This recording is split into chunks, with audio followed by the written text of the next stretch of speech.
Dan Perry is joining me on the telecast. Dan, let's hear it from you with regards to this statement that has now been released by Qatar. You know, the key negotiator that has acceptable to United States of America and Israel and Hamas, that Hamas is going to responsibly, this is what it has used, the term responsibly going to review this 20-point proposal and then come up with a response. Do you think at this point of time there is likelihood of peace being negotiated between both sides, and not in months and years, but in weeks?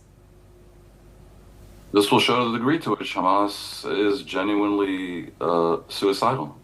We have here an interesting situation. Most of the world, maybe all the world with the exception of the Trump administration, is disgusted by the brutality of Israel's war in Gaza, but at the same time, most of the world is supportive of Israel's aims, which are the return of its hostages and the dismantling of Hamas as a governing and military power in Gaza. It's a little strange because they do support those goals.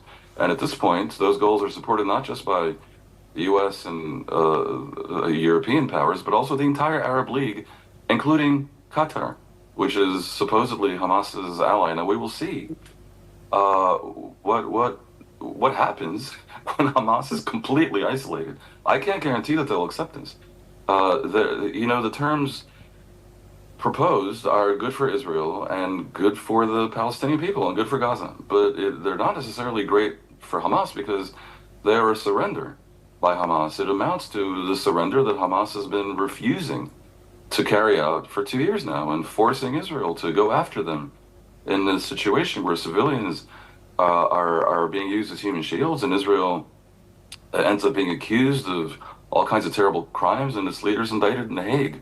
Hamas wants this. Hamas is indifferent to the suffering of its own people. I would say Hamas hates Israel much more than they love their own people. So can Qatar bring to bear enough pressure on Hamas to make them accept this, to make them say enough is enough, and we're going to lay down our arms and let in a transitional government and eventually the Palestinian Authority, who they, Hamas, kicked out of Gaza 18 years ago in a coup, essentially? I'm not so sure. On the other hand, their isolation is total.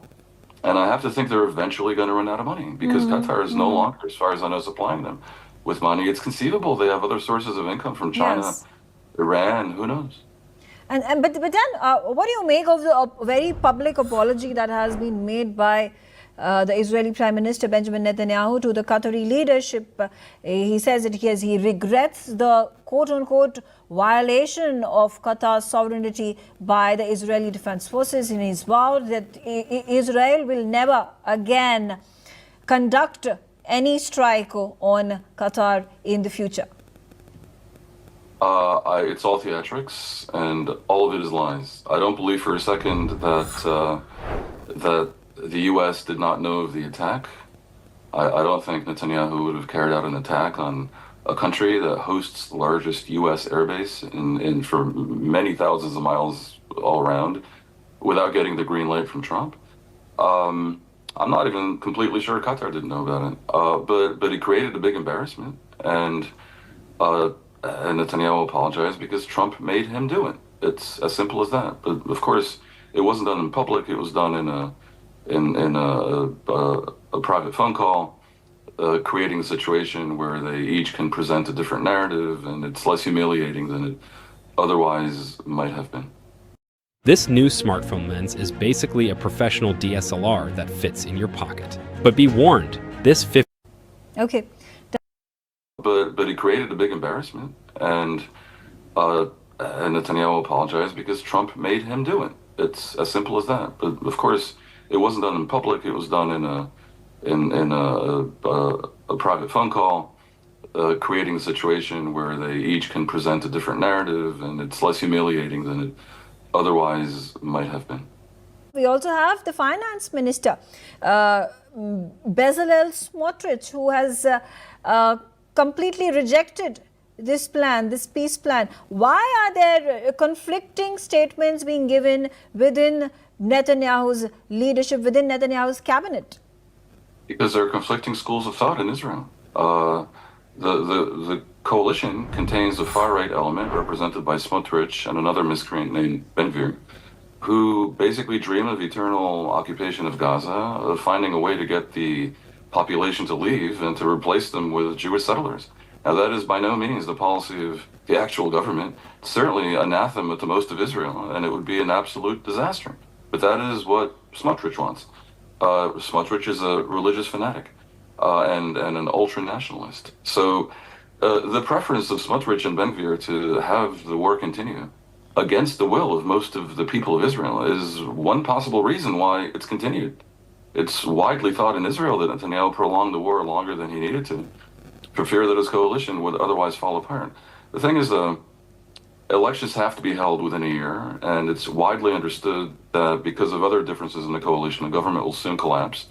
So Netanyahu probably will have to face the voter, or if he runs again, in less than a year, probably something like 9 months.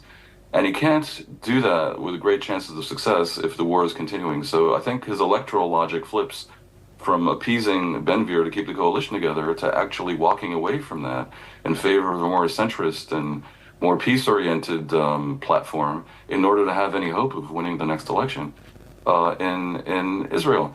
The vast majority of the Israeli people are happy with this plan because it aligns with their goals. They get back the hostages, and Gaza and Hamas is not only removed from governance in Gaza, but is dismantled as a military force, and there is more than lip service given to the idea of de-radicalizing the Palestinians and forcing the Palestinian Authority as a condition to its restoration to Gaza to do reforms, which primarily mean the school curriculum, which oddly still teaches children to hate Jews and fight them, oddly.